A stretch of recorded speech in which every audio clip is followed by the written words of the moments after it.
Ladies and gentlemen, welcome back to NFL Thoughts. Now, I just want y'all to look at this for a second.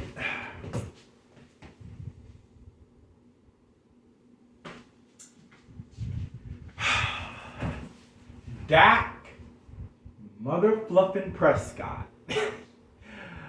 Wow. What a freaking game. Oh, man.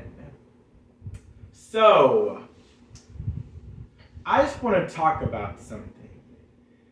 Now, the defense looked very suspect. They looked very trash. There was no pass rush.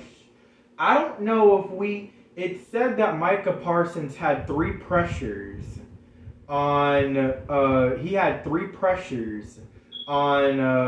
Minshew today. But it didn't feel like it. I didn't think that anybody touched Gardner Minshew the entire game. We didn't get a sack. We didn't touch him. Like, I don't know, but yeah, I will say this though. While the defense is not making like stops, like 2000 Ravens stops, like just getting them off the field, they are getting takeaways that are getting them off the field. They're getting takeaways. So in that regard, I will give them kudos for that. Jaron Kearse got an interception, and he got a fumble recovery. I think it's safe to say when he said during the week that I'm done talking, we just got to go out there and prove it and play out there and play like we know we can play. I think it's safe to say that he definitely proved it out there and he got some takeaways, you know? Eagles, Micah said, is it Hurts or is it the team? I'll be quite honest. Y'all had 442 yards of total offense and 34 points with Gardner Minshew. Minshew mania. So, if A.J. Brown and Devontae Smith are able to make a star out of Gardner Minshew, maybe Micah Parsons was right. He said, is it Hurts or is it the team? It's the team. They didn't win today, but I have to give the Eagles credit. Y'all played hard out there. Y'all played hard out there. All right? And, y'all gave us a run for our money. That was a game that was just one of those games where everybody was tired. Everybody's tired. Everybody is giving it everything they have in this game. You saw Micah Parsons was trying to tell the coach to to call a timeout. I need a water break. I need a break. I need to rest so I can get ready for this fourth down. Players were tired out there.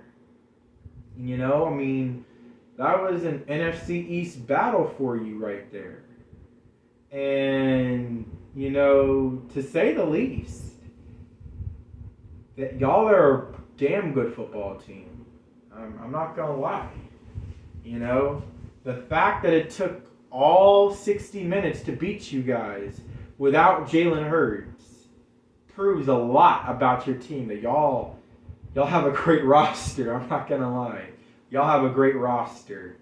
And you know what? I respect you guys for it.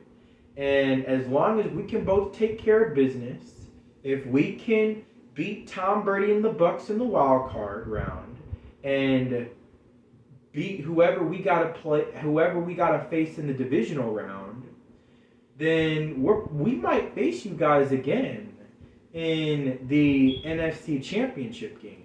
As long as we can both handle our business. So I would like to have a round 3.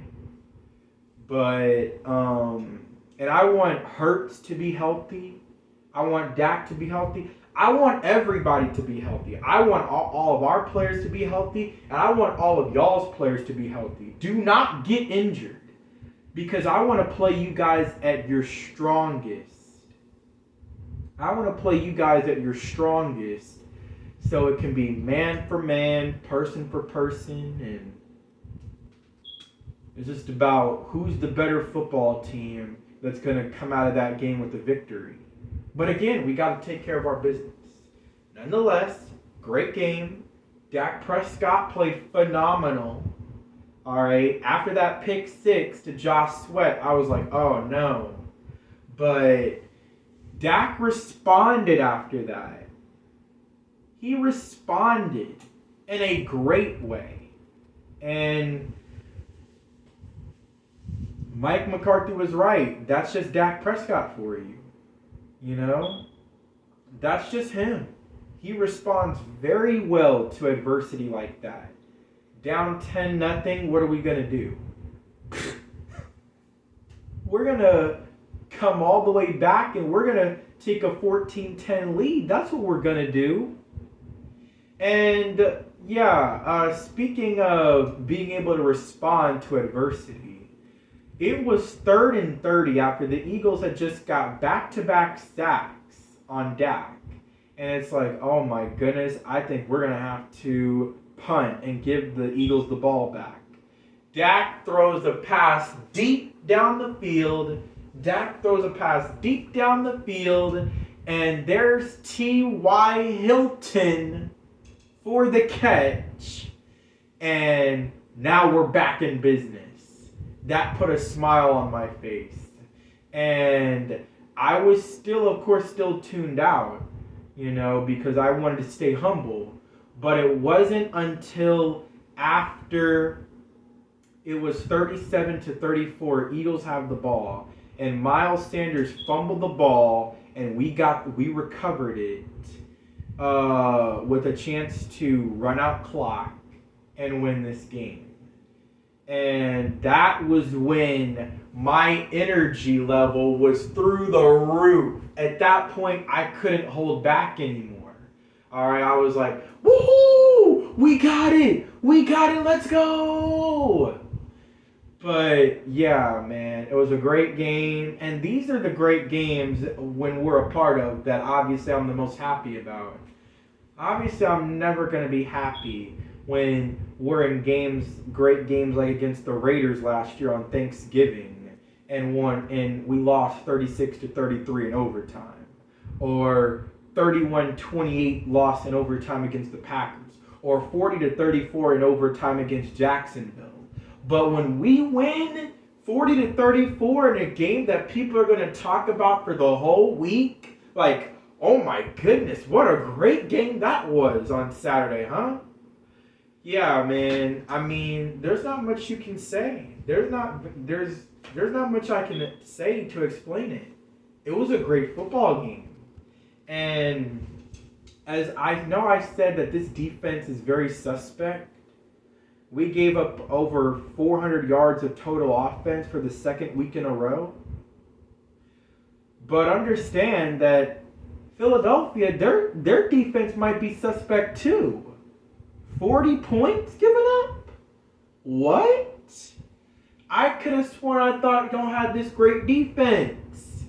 This great defense that can contend against Dak Prescott. It don't matter if Cooper Rush is in there or not. Even if Dak's in there, you're still going to do well. Where was that? Where was that? I don't know. But, my camera's going to die. So, with that being said, let's talk about some impact players for this game. Dak Prescott was definitely one. 27 of 35, 347 yards, 3 touchdowns, and the pick. But still, I got to go look at his passer rating. I know he completed 77% of his passes, but he had a very high rating. So, yeah, with that being said, CeeDee Lamb, 10 catches, 120 yards, and 2 touchdowns. He exceeded my expectations. I said, you know what? He's going to be going up against Darius Slay. So I'm only going to say he's only going to catch 7 passes for 91 yards and a touchdown. But he exceeded my expectations. So I got to give kudos to the young man. You are a part of the 88 club now. Another impact player in this game. Jaron Curse. An interception and a fumble recovery. You know, without those plays, I don't know. Like, the defense, when we weren't creating those turnovers, we weren't doing much of anything. So, like I said, impact player on defense, Jaron Curse. Zeke and Pollard did not do very well, but that's what you got a $160 million quarterback for. With that being said, like, subscribe, and that has been my time. This is NFL Thoughts.